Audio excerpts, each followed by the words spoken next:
Hi guys! So my helpers have actually run off to play outside, so I'm going to show you how to make our napkin ring holders. What you're going to need for this are little pieces of cardboard tubing, and I just took this right out of the middle of the roll of paper towels. We're literally not even done with them yet. You can just pop it right out of the middle and then put your paper towels right back where they came from. They will actually work without it. Hey Riley, are you going to help me? Yeah. Cool, come on over. What I like to do is go ahead and flatten it. Here's Riley, he's going to help me. And then you just want to cut sections of your paper towel holder. You can use a toilet paper roller, you can use whatever you want. And again, it doesn't have to be done or be out of the bathroom. You can just pop the middle right out. So then you just want to cut straight across. I'm going to make one for you and one for me. Okay? So you'll see you can get a couple out of one roll. So Riley's got one and I've got one. Make sure that they're pretty flat around the top. And then we're going to come in here with some ribbon. So I've got Riley, I've got this. This is actually glitter tape.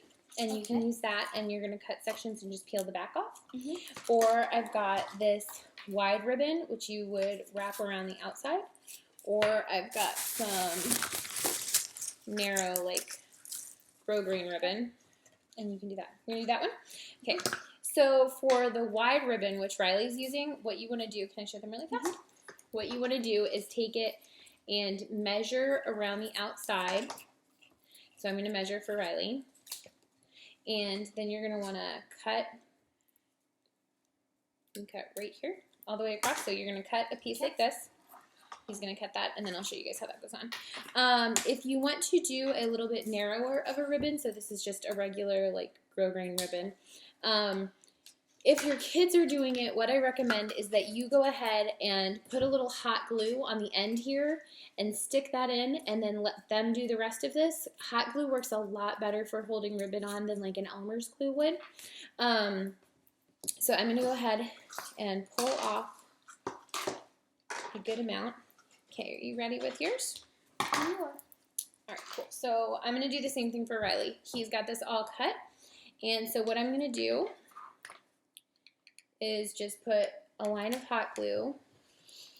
And when I was little, my mom actually burned herself pretty significantly on a hot glue gun. So I do not have an age that I recommend kids starting using hot glue because I think my mom was in her 40s and still managed to hurt herself. So if you're using hot glue, go ahead and just do that part for the kids and then let them do the rest of it.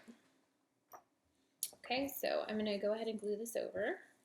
And then Riley, once this hot glue cools a little bit, what you're going to do is take the edges and push them down all the way around on both sides, okay? Okay. So here you go. All right, so for mine, I've cut a big long piece of ribbon, and I'm going to go ahead and, like I said, put a little hot glue right here on the edge. One thing that you can do if your fingers are particularly sensitive to the heat is use, you know, a fork or a pencil or the edge of your scissors to hold it down. My fingers are made of asbestos, so I'm fine. So I've just got that glued right inside. And then what you do is just loop it around. This is a simple, repetitive thing. And you're just going to go in, out, and around. And when you get to the end, you're going to want to hot glue it back onto the inside. And that's, again, a mom or a dad job, whatever supervising adult you have around your house. If you run out of ribbon, if you didn't eyeball it correctly, go ahead and just glue the end piece down like you're finished and then start another one. It's really not the end of the world. These are supposed to be easy crafts that look nice. Now that my kids are a little older, I like to do things that look a little bit, I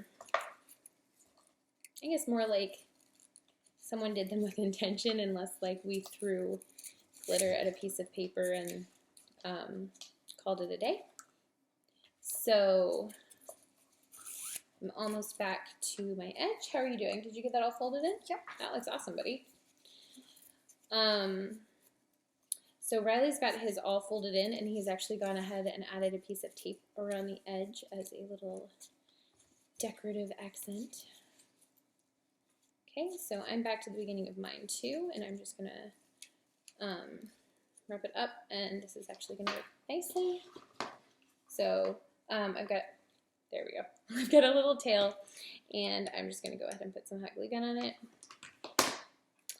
and wrap it around. This is why I'm not a star on YouTube, guys. All right, so there's mine. It's covered all the way around. Riley, can I show them yours?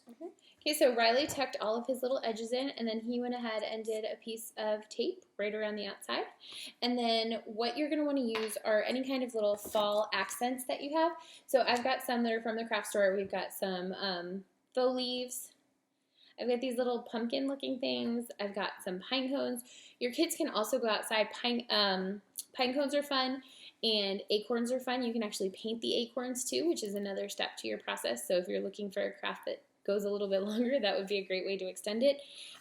If you're using found objects, you're going to want to make sure that you throw them in the oven just for like 10-15 minutes. You don't want to, you don't really want to cook them. What you're trying to do is get any little worms or weevils or any kind of a little critter that might be inside to not show up on your Thanksgiving table. When my kids were little, they went outside with Daddy and collected a ton of acorns and left them on our floor, and we had little tiny worms everywhere. It was awful. So I will save you similar fate. So what would you like for yours? Or Can I have this leaf? Yeah, of course.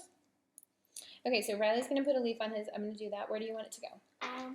I usually like to put it right on the seam. Yeah. Yeah, that's a good place for it. Okay, so here's Riley's seam, and we're going to cover it up with our accent. Like that? Yep. Awesome. So there's his, all complete. It's got a nice big leaf on it and some little gold going around. I think that mine wants to have an acorn. It looks happy. I could maybe use it for Christmas too. So, same thing. A little hot glue. Mine doesn't really have an end because it's tucked in, so I'm just going to pick where I want it to go. Wait for the glue to dry. And there you go. So then for Thanksgiving, you'll just take your napkin. This is a paper napkin. You will probably want to use cloth, but put it right in here. And there you go. Super cute, super easy. And depending on how old your kids are, they can do more or less. Washi tape would be a really good idea here because it would just stick as they're going. You could use some of the fancy duct tape that they've got now, and your kids would just be able to go around and then fold it themselves. What else could you use? Scrapbooking paper, you could do that, and you could do that with spray adhesive so that the kids could do it all themselves. You could just paint them. Yeah, maybe. Yeah. Riley's saying you could paint them. You could absolutely do that too. So a lot of different options depending on how much you want to help or not help. I don't mind sitting here with the glue gun, so this works well for us. Hope you guys have fun and enjoy. Happy Thanksgiving. Say happy Thanksgiving. Happy Thanksgiving.